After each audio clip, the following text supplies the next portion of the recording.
Hello, everybody. Welcome back to 115 Gaming, your home for all the tips and tools you need to excel at Six Siege. We're back with our 8-month late Year 5 operator breakdown video. And today, not only is Barrison joining me, but also Jack is joining us. How is it going, guys? Heyo. So you guys have seen the last 4 videos. You guys know how this works. We're just going to kind of go through each of the operators one by one, kind of break down the highlights, what they're useful at, give some examples, and that'll be that. All right, so I'll just go ahead and start. We're going to start with the first attacking operator of Year 5, Iana. I think she's one of the most unique operators in the game. She's very interesting. So she's a lightweight, 4 health, 5 sprint. She's got the yellow destroy. Her gun is pretty good. At short and long range, she's got the basic rainbow. At middle range, she's got the rainbow, but also an additional yellow cover die. And then her gadget is weird. She has the Gemini replicator. She has 3 charge cubes and 3 different reactions. You have a lot of flexibility on how you want to use the 3 charge cubes available to you because you have 3 possible reactions that you can use. So the first reaction is Iana never receives a ping or a located marker. The second reaction is Iana ignores special gadget effects that cost an extra action. And then the third reaction is opposing operators that shoot at Iana must remove any 1 die before rolling their hit dice. And they can spend an extra action to ignore this effect. I think she's one of the most unique operators in the game. Honestly, I don't know. I guess she's kind of a little bit like Knock, but she's kind of like a limited Knock in that sense. She can ignore location mark. She's kind of just, I don't know, she's kind of like a Swiss Army knife, She can kind of do a lot of stuff. I don't know if she's good at specifically one thing. What do you guys think? Because I haven't really thought about her that much, to be honest. What are y'all's thoughts on her? I'll say definitely for her first reaction. So the reaction, I know there was some confusion before of how at least the first one worked. So her first reaction only works in the instant that it happens. Whereas, so if you do use the reaction, you move into a room that has a camera, you get located, you decide to counter that. If you move another space or perform another action other than destroying the camera, then you will be located because it only works in the instant. But what that does is it's like you said, it's like a pseudo knock where as long as you can tell that the room or wherever you're entering from with Iana is not being overwatched by anyone, you can move 2, 3, 4 spaces into the room before using the reaction to get rid of the locate. So it does allow you to get into position, but it's definitely a lot riskier than just Iana's ability is. Versatility is kind of the name of the game with Iana.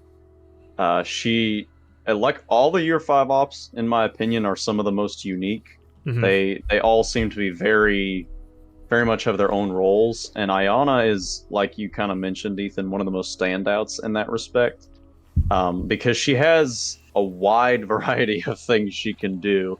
Y'all have talked kind of about the pseudo knock effect she has. I find her last reaction to be especially interesting, where opposing operators that shoot her must remove 1 die or spend an extra action. So she has like several operators abilities, and then she also can ignore gadget effects. So she kind of has a bit of use as an anti-trapper, where she can afford to trigger some traps and ignore those actions for free, essentially, which is really good. And she does have, because of that last ability, the option to, even though she's a lightweight, potentially take some hits. Because there's quite a few operators in the game that are only rolling 2 dice at certain ranges, and if you can remove one of those die, then you can essentially guarantee she'll survive. Well, especially if you're behind cover and they're already losing a die from cover, and then they're just rolling 1 red, like you can take 1 red. Yeah, so she has some really unique peeking potential and ability to harass the defenders. Which is, I think, pretty unique, especially for a lightweight like that. I feel like she can be kind of like an alternate to some of the operators that she has a lesser ability of. So, right, like if somebody bans Knock, you can take Iana. If somebody bans IQ, you can take Iana. If somebody... Vigil's a defense, so it doesn't really... Vigil's defensive. Yeah, but... If you take Vigil, then you can take Vigil. Yeah, so... Yeah. Exactly. So she's kind of like an alternate to a couple different operators that are popular to ban.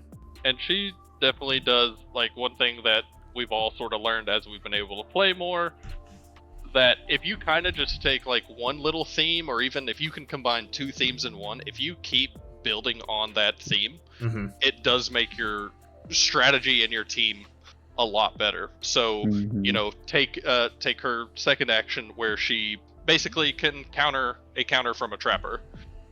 But if you have her and IQ, well then you're able to do a lot. But like one thing that I kind of just realized, especially about her second reaction, is using a reaction is not an action. If you do move through a window or a doorway and a Capcan triggers on you, well, you could just use your reaction and you still have 2 actions left to deploy something, to deploy something, to run, to go upstairs and Overwatch, like a whole bunch of stuff. Not even situational. I do think that she is a operator that's you're probably going to need some games under your belt to like actually understand like how deep she can go, as well as just like how deep the gameplay can go. And the 5 sprint is not to be overlooked. Like that's obviously very useful since she's so flexible and her gun is so consistent. I mean, it's basically the rainbow across the board. So it's a solid gun for sure. It's a very good especially gun. for just like what she brings. It's like because she's not bringing anything for the rest of the team, but she's bringing it for herself, and that does sort of kind of let her hold her own. Really learning when to use your charges, because you do have 3 charges, which is a good amount, but because you're going to have so many opportunities to use those charges, figuring out when the best time to do so, I think that's probably one of the most difficult struggles of playing her, is that you could use potentially all her charges by round 2. Or even round 1. Or even round 1, depending on how many traps are triggered and whatnot. So you really need to think about, like, okay, is this the time where I want to make a push with her because I can ignore this effect and get this kill or something like that? Yeah, I think probably if I were to make a prediction, that's probably why I bet a lot of people might bounce off of her, because she's very difficult in that way. You know, because she has all those options, but you can only do 3 reactions. Like, and you make it to a point where you wish you had saved him. It's weird. Yeah. It's a high skill gap for sure to be able to understand it. And like the last thing that I want to add towards her third ability, which I think could be very important, but like as you said, that it allows you to sort of pick and choose the gunfights that you really care about. Yeah. You know, if you are trying to, maybe you're just trying to shoot a defender just to locate them, to wallbang them later, or maybe you are in fact trying to finish them off, things like that. The cool thing about her third ability is that I didn't actually realize that the defending side would actually have an opportunity to spend an action to counter her ability. But if you use that ability on your turn rather than the defender's turn, they don't have actions, so they can't spend an action unless there is the +1 action, -1 action. But if it does, you know, you can do it against a defender who's already been activated, therefore they don't have any actions. But I think that's like definitely something that does help you pick out those important gunfights. Like if you want to pick a fight with someone who's got bad medium range, and if you can get in a good medium range position. Okay. Do you want to talk about another super unique operator, Oryx? Barrison, you want to intro Oryx? I'm excited to talk about him. He's fun. Have I used Oryx? I may have used him once. So yeah, we got Oryx, middleweight. He's got a good close range. Kind of falls off medium and long range. I'm still into it though. It's 3 die. There's no cover die. That's great. He does have the orange destruction that we talked about in the year 4 video. That was a very relevant theme, was just orange destruction. Sometimes that's the only reason that you might take an operator. So Oryx and his ability, it just allows him to pass through partitions, so barricades and light walls, and he gets to perform the destroy orange action on them without using his actual destroy action at no cost. Also, if he does have his ability activated, he gets to ignore windows, the extra movement from windows, and rubbled walls as well. And rubbled walls, can you move through those? Yeah, they have the same symbol. Yeah, so like anything moving through windows or moving over a destroyed wall, he doesn't have to spend an extra movement. If you do activate his ability, you can use blue entryway spaces. That's the key part right there. Saving grace for 99% of their games. For instance, just as an example, on a game I played with Scottson the other day when we were playing on Cafe, and I started with Oryx upstairs, and just the fact that from the upstairs, Oryx can activate his ability and then just pop down on the outside of the map anywhere he wants can be brutal. It basically means not only does the attacker have to be cautious moving in, but while they're moving in, they have to be constantly watching their back for fear that Oryx might just pop out behind them and shoot them, right? I don't think that's the only way you can use him, but even just the threat, like even if you just put the decoy up there and you have him down, down on the floor, like just the threat that he can just pop down right behind them at any time, it makes the attackers go way slower than they normally would because they have to make sure they're constantly watching their backs, when these used to be a safe haven for them, like you said. I think that's might be one of the biggest reasons he's so cool. He has a lot of like potential, obviously depending on setup and the map you're on, but a lot of potential turn one like picks, because besides what you said, if Oryx is starting on a room close to the exterior, then he can activate, run through one, possibly two barricades, pop out, shoot somebody, and then escape up into the upstairs to the attacker space. He can make those cheeky plays that would normally just mean you're losing an op, and he can do it without dying. It's definitely a scary ability to have to play around as the attacker, because Oryx is one of those operators that can really flip the tables on the attacker and put them on the defensive, which is not a position you want to be in. As the attacker, you start with the initiative and you want to keep the initiative on your side. You want to be the one dictating the situation and dictating how the game is played, and Oryx is an operator that really tends to change that around because he's forcing you to think about, well, how far can Oryx move this turn? What can he run through to mess up, and what can he run through to kill? I also think that his ability, it has just a lot of really interesting potential, not even for getting kills necessarily, but just because you can spend one action to potentially take several actions. Like if your operators are stuck in a point and you really need to rotate them, I mean, Oryx can very easily take down at least two partitions on a single turn, right? Yeah. With just one action and then enter Overwatch. His action economy is really smooth and really good. He's one of those operators that tends to define the team he's on. I think he's more of an operator that you work a team around rather than it being in more of a support role. Yeah, he does bring that extra destructibility, and like you said, and even just take bathroom for instance. Like even if he is in this bathroom, and if you just want to open these walls out for a potential run in from there, even just running diagonally, going to be opening those walls, just making a bigger field of view. And I mean, you can actually a specific pattern that you could use to take out all of these walls in bathroom and just make it completely open. Yeah, he can kind of allow you, we talked in the last video about how Orange Destroy on defense is great because you can kind of take less impact grenades. With him, it's even better. Not only does he just have the Orange Destroy, but he can do, like Jack, you were saying, multiple Orange Destruction. So like the rest of your operators who only have Yellow Destroy, he can do so much for them, right? And you can do it all while freeing up your tactical inventory with things like bulletproof cameras or nitro cells instead of impact grenades, right? So he can just really free that up. I do want to say, like, one drawback, if you really want to think about him, because he's one of those like where you activate a passive ability, you kind of have to consider on a turn where you're using this, you obviously only have one move and one action, right? Right. Now, obviously that move gives you a lot of destruction actions, but that's something you have to think about. So in that game I played with him on Cafe, like, yeah, I was able to let him move down and get a kill with his ability, but the problem is I couldn't Overwatch, and so I could not defend him after I moved him down.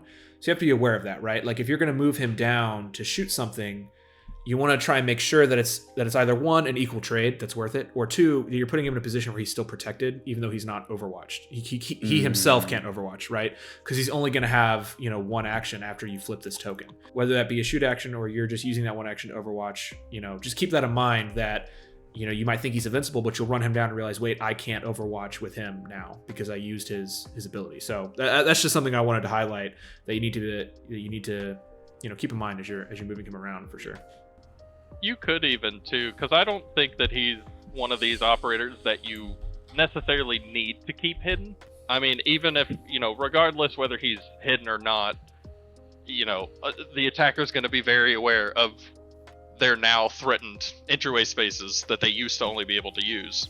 So, like you said, because I was thinking about it, if you're spending one action to use the ability, you're using the other action to potentially run out and get a kill.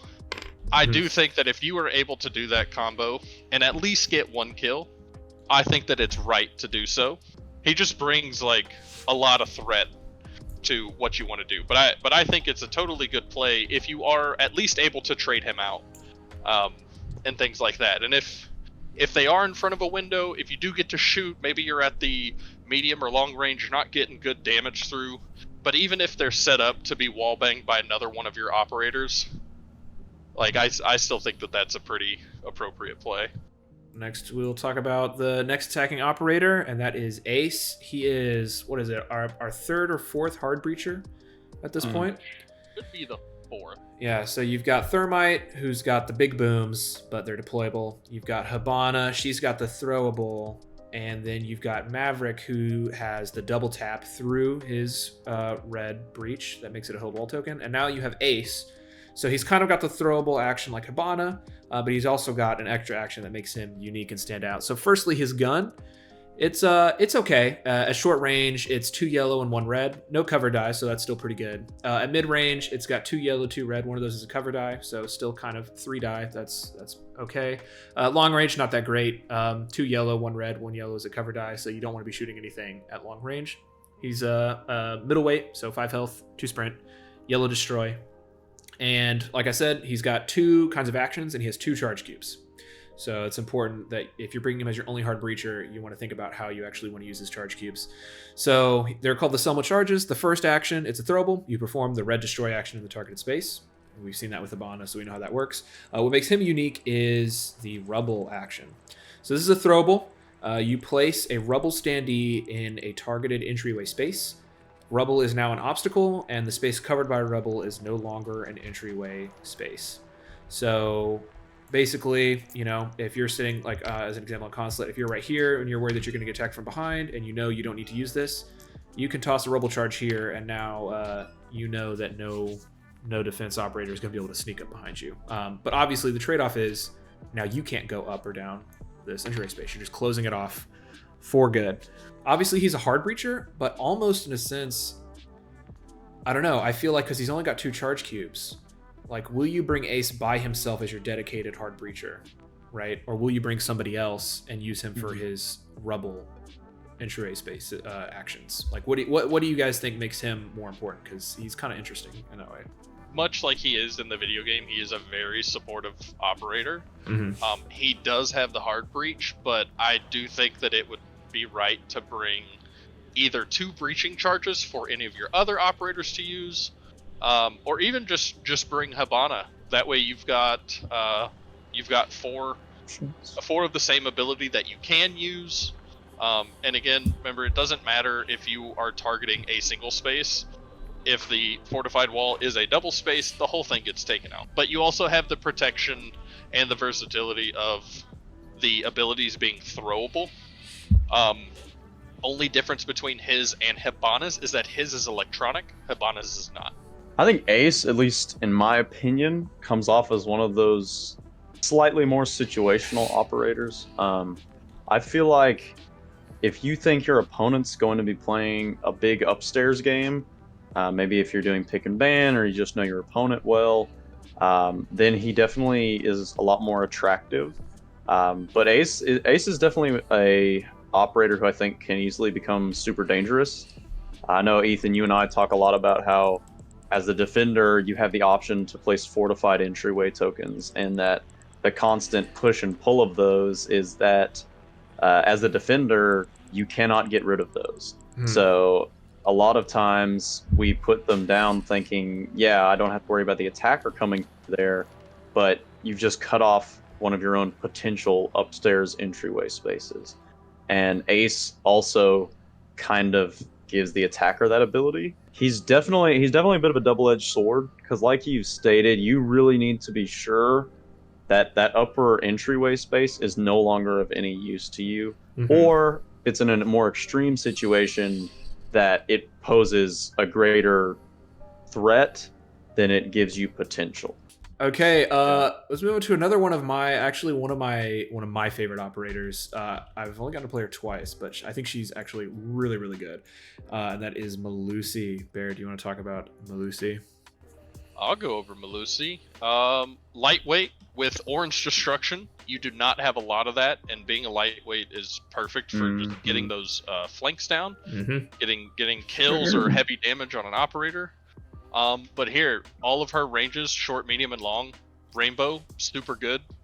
I wouldn't ask for anything different.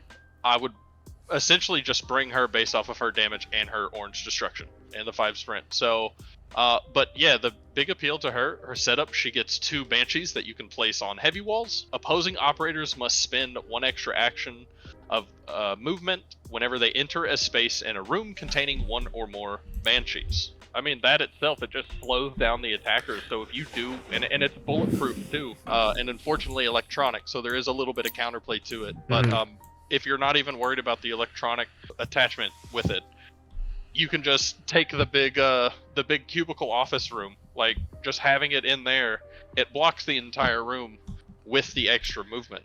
Well, like imagine, and correct me if I'm wrong, but like you're always entering spaces. So for instance, if I have normal speed, it would be 1, 2, 3, 4, 5. But if a banshee, it would be 1, 2, 3, 4, and that's it. And you can't even move. You'd have to run to get. Yeah, you'd have to run to go right here. And like this, if we were just moving in, it'd be 1, 2, 3, 4, 5. That's it. Right? It's super slow. Jack, do you remember the one game we played on Chalet where I used Malusi and like it like closed off parts of the map, like you couldn't move through them? Yeah. I mean, Bear brings up a good point that the bigger the room the Banshee is in, the more utility it has. Like if you're putting it in a small little room like this, it's kind of wasted. But if you can get a room that's at the very least, 3x3, but anything bigger than 3x3 is just brutal. If you got her comboed with Jaeger, it severely limits what the attacker can do, because there's really only a handful of ops that are going to be able to go into a room this size and take out that Banshee.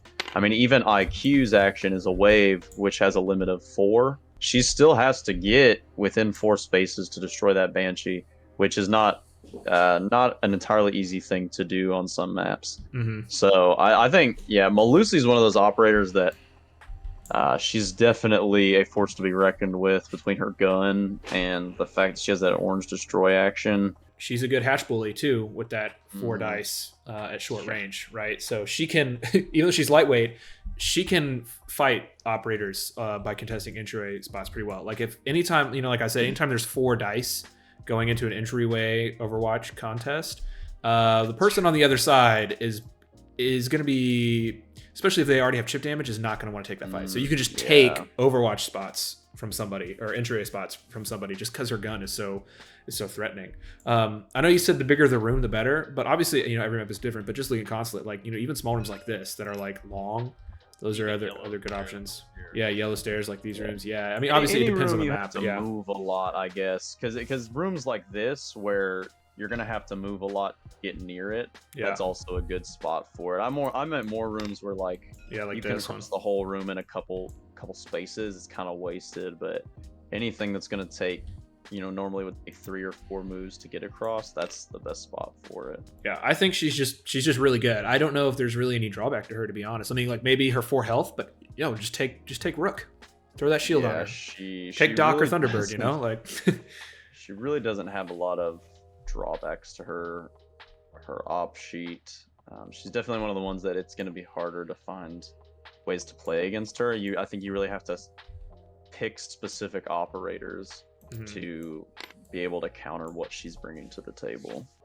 Okay, up next, another one of my favorite ops. He's really good. Jack, I've used him against Jack, and Jack hated him. Yeah. All right, so we've got Zero, Splinter Cell himself, I believe. So firstly, he is a middleweight. So yellow destroy, 5 health, 2 sprint, pretty standard. His gun, really solid. There's no cover die in his whole loadout. At short range, a yellow and 2 red. Any combination of 2 red is really good. At middle range, 2 yellow, 2 red. That's really, really good.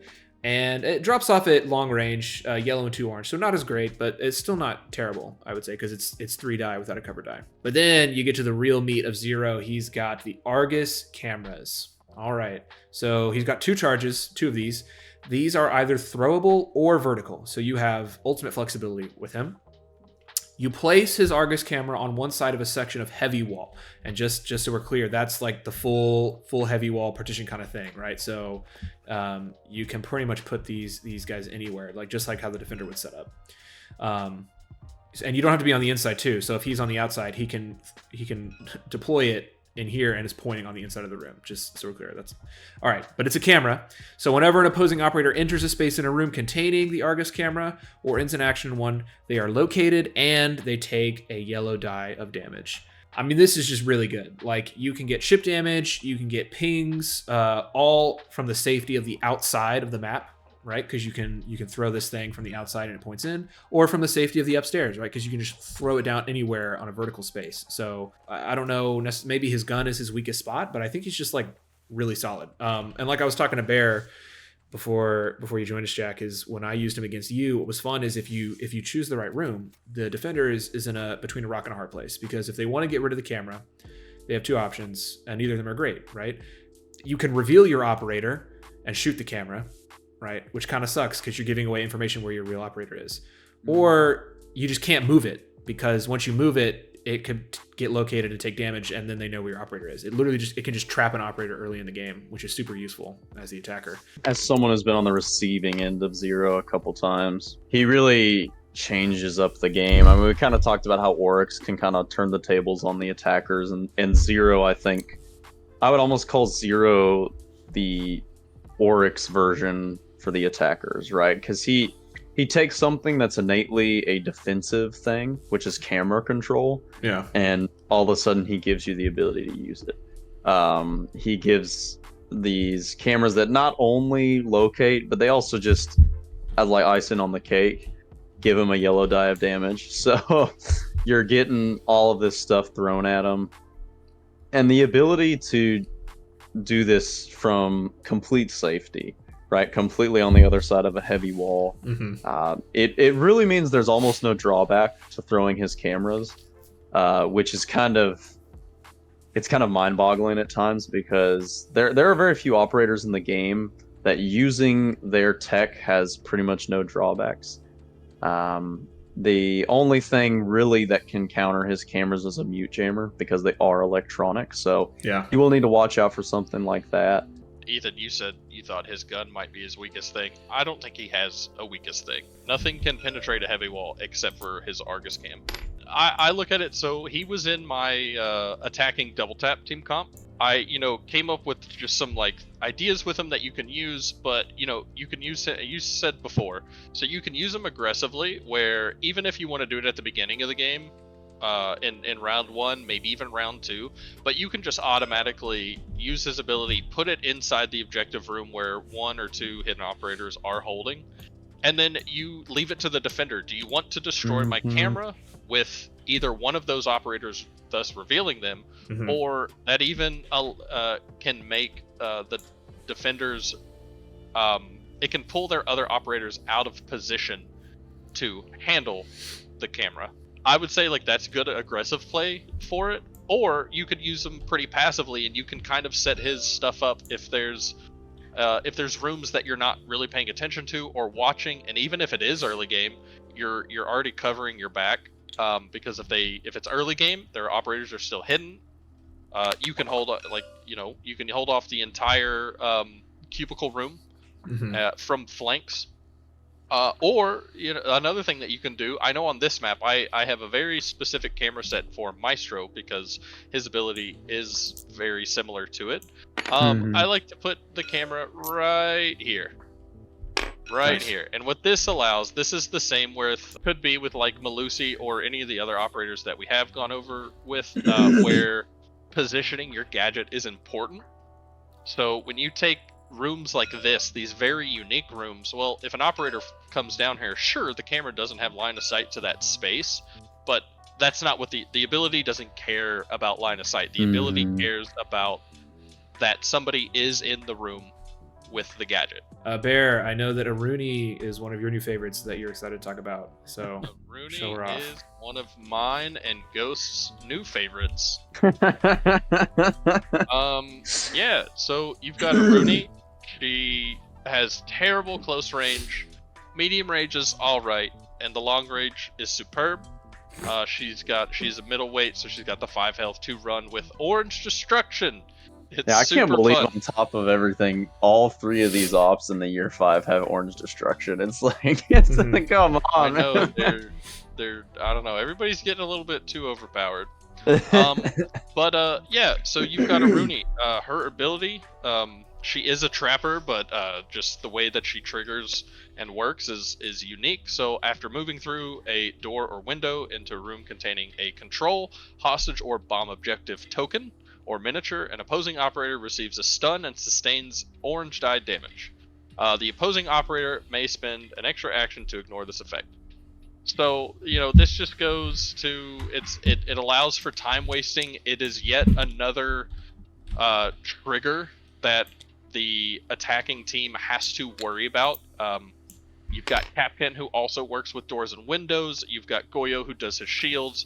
Ella and Legion both use entryway spaces, and Ella also has the room perimeters. And then you've got Frost with her obstacles. So just super solid with a Trapper team comp. Yeah, I do want to highlight before Jack talks about how she absolutely shredded him in the game that y'all just played. Specifically, it only triggers walking into an objective room, but walking to the objective room through a door or window. So there's a tiny little hindrance. So for instance, and Jack, you're able to play around this a little bit. So let's say the attacker wants to go through here. If they move through this window, they would take that Aruni damage potentially, or if they move through either of these doors. But if they walked through this wall, they would not take the Aruni damage. Yeah, I don't know if you've played the video game, you can only set them up in doorways. I can't remember if it ends in windows, so that's why that's the case. So entryway tokens and destroyed walls are the safe way you want to counterplay her ability. But sometimes you can't do that, and you have to walk through a door, and in that case, that's really annoying. Or just the fact that it forces you to have to maybe move around when you're right next to a door is annoying. Definitely a great operator and has some really interesting playstyles. Her gadget itself, I think as far as traps go, is really brutal. Any trap that causes an op to be stunned, in my opinion, it's almost better than dealing damage, but she also deals damage potentially, right? And there is a blank, but it's less likely on an orange die. So her trap is really, really strong. Forcing the attacker to think about going through breaches instead of doors and windows is a huge deal. I like that she kind of has some obvious drawbacks. I don't know, personally, I really like when operators have a bit of an obvious drawback that you either need to cover or play around. Mm-hmm. So her range at 1 to 3, I think for an operator like her is kind of a perfect weakness to have. Yeah. Because you want her to be able to take those long-range pot shots, control the objective areas, and obviously not get anywhere close to anyone. Mm-hmm. Something I think you got to be careful of is Aruni being upstairs at all. This came up a little bit in Bear and I's last game, that he had started with his decoy upstairs, overwatching a spot. And I mean, I kind of thought it was a decoy, which it was, but if it was the real one, Aruni can basically never contest an Overwatch space because she's never going to kill anyone, and even if she rolls perfectly, she's never going to deal any damage. You need to find good angles with her. You need to find a spot where she can be protected and decentralized from a lot of the conflict, and just kind of use her 7+ range to great effect, which takes some skill. It takes a lot of skill to do, which Bear demonstrated in our last game, because a lot of these maps, this is one of the bigger maps, but quite a few of the other ones, when you get indoors, you're working with a lot less space, and it's very hard to find those 7-up angles inside sometimes. So, yeah, learning to play a more decentralized defense can be a bit of a difficulty, because you're wanting to defend the objective sites, but not necessarily be in the objective rooms. Because on a map like this one here, which is the map a lot of people are going to play on, Consulate, she really excels being in rooms like the entry stairway over here, or being in a room like this or at the side of the map there, where she can have doors and areas opened up and take really long shots through. And so that's where she pairs really well. I mean, it's good that she has the orange destroy action, but she pairs really well with operators who can also open up walls, and should definitely play into your setup as a defender if you're playing with advanced setup, which gives you a wall breach. You know, using that to your advantage, where you can stick a Rooney somewhere where she's going to start the game with at least 1 or 2 sight lines at her max range. Okay, so technically that's actually the end of year 5 operators. It's just those 6. But there were also these additional operators that were added in later, and they were tagged onto year 0, but we're going to talk about them anyway because I do think of them as new. We have been using them quite a bit already in our games, so you know, I don't know how useful this is going to be, but we're going to talk about them anyway. So the first one is Flores. He's one of my favorites. Oh, he's great. He's so good. Okay, so let's talk about him. He is a medium weight with the orange destroy actions, already really good. 2 sprint, pretty basic. His range 1 it's still pretty good. Like if you're hitting somebody at non-cover with an orange and a red, that's actually pretty good. With cover, not as great. Medium range is awesome. You get 2 orange, 1 red, and 1 yellow cover die. And then long range, not really the best. A yellow and 2 orange, but you know it's 3 dice and no cover dice, so it's pretty good. Okay, but where Flores is really good are his RCE Rotero drones. So 1, it's a drone, which means it's going to move and scan everything in a room, which is already good. But in addition to scanning, which is, you know, where you scan everything and tag someone, so you're tagging, revealing decoy tokens, potentially revealing a hostage, you also get to perform an orange destroy action in the space where the drone ended its movement and in all spaces adjacent to it. And if there are any operators in those spaces, they take an orange die of damage. So, I mean, he's just really good. He's both a fragger and a soft breacher all in one, and an intel gatherer. He has a lot going on. I mean, he's just really good. So if you can position the drone, not only are you opening up the map for your attackers to get in, not only are you locating operators for your attackers to shoot defenders behind walls, but you also may be doing up to just 3 damage automatically to a defender that's sitting there that thinks they're protected. His gadget is just so good, and his gun is also pretty good too. You know, he doesn't roll as much at short and long range, but if you've damaged them with his drone, that might not be a problem. I mean, just with his ability and the AoE effect of his drone, he's got really good util removal. But the walls and barbed wires, barricades, like anything, like all at once. But also just to highlight the fact that it is a drone and it does damage. Mm-hmm. That it either sets himself up or it sets up your teammates to get a wall bang. If they are positioned correctly. So, you know, I was just having a look at his like medium and his long range, and you know, it's totally fine if he is upstairs. You do a drone in entryway space for an area that's nearby, but then you can just, you know, pull back. You can go on the other side of the map or very far away. You know, as we were talking about a Rooney, I think kind of what we're figuring it out is that whenever you're able to utilize long range, not necessarily because of somebody does a lot of damage, but just using long range to have these really cheeky and unknown lines of sight, like really, you know, makes him shine. Flores' action economy is so good because just getting more drones as the attacker is always awesome. Drones are so fantastic and can really make a lot of your game-winning plays, but the fact that his drone can scan a room, identify attackers, take out 1 to 2 barricades you need to take out, and potentially remove gadgets, and deal damage. A good Rotero drone can easily eliminate 4 actions for you on your turn.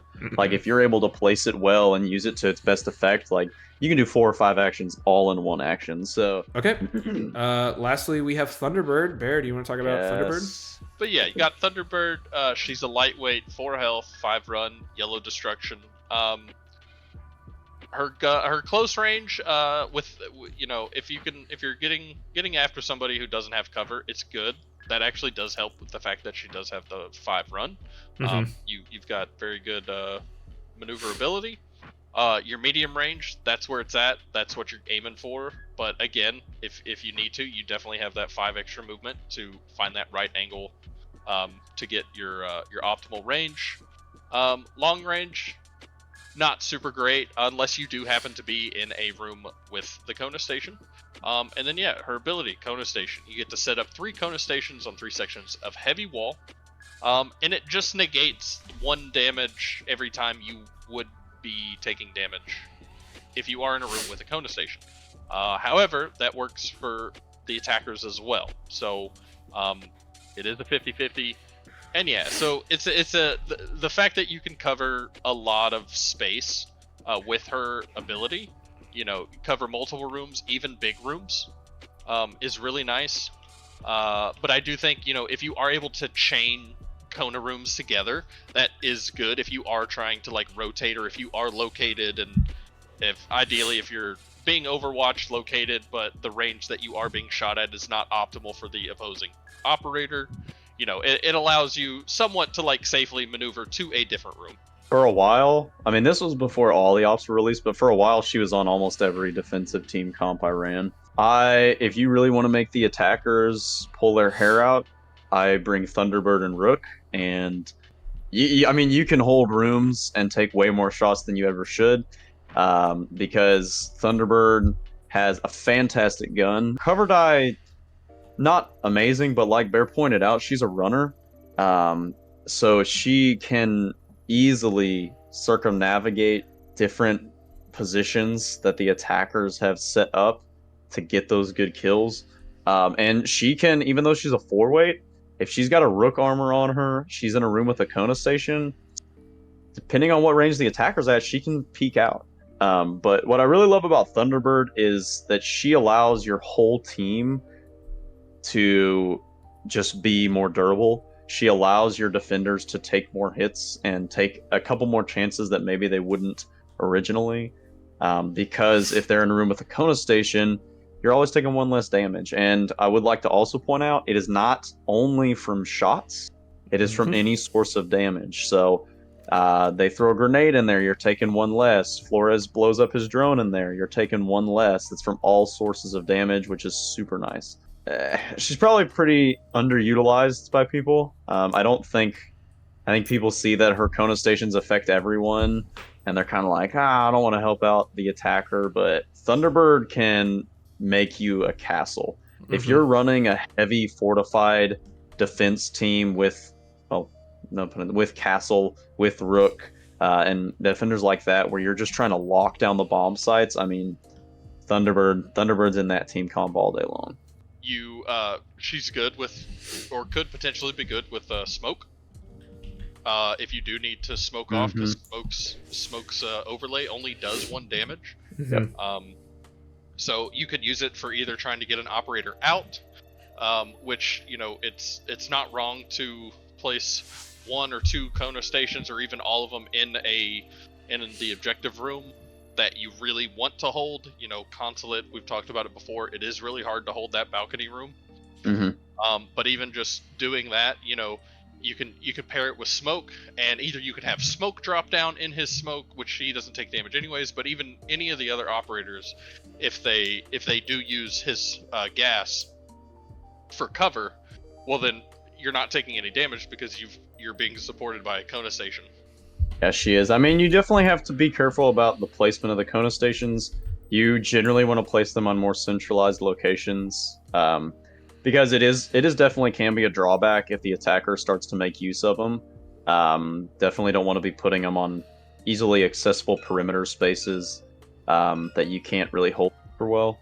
But yeah, Thunderbird, I think a lot of people overlook her, but she's a lot of fun, and she can really be super useful, and she can wreck your opponent pretty easily especially if they're not prepared for what she can do, because it's easy to be like, it's just 1 hit, what's that gonna do? But 1 or 2 damage in this game is a big deal, because an operator that's damaged can do a whole lot more than a dead operator. So well, I guess with that, it may have been 7 to 8 months late, but we have finally finally covered all of the operators. I mean, I guess we didn't go through all the year 0 operators, but I don't think that's necessary. I feel like anybody who's playing the TTS has already been playing those. Maybe one day, maybe when the physical release happens, we can cover those. I don't know. But I guess besides that, we now have a resource for all operators, and stay tuned because Bear is going to be making more individualized videos for specific team compositions and operator highlights. I know you're about to work on one for Aruni specifically, so I guess just make sure to stay tuned to here on Embarrassment's channel, because we're gonna go even deeper into all these operators than we just went with these 5 videos. So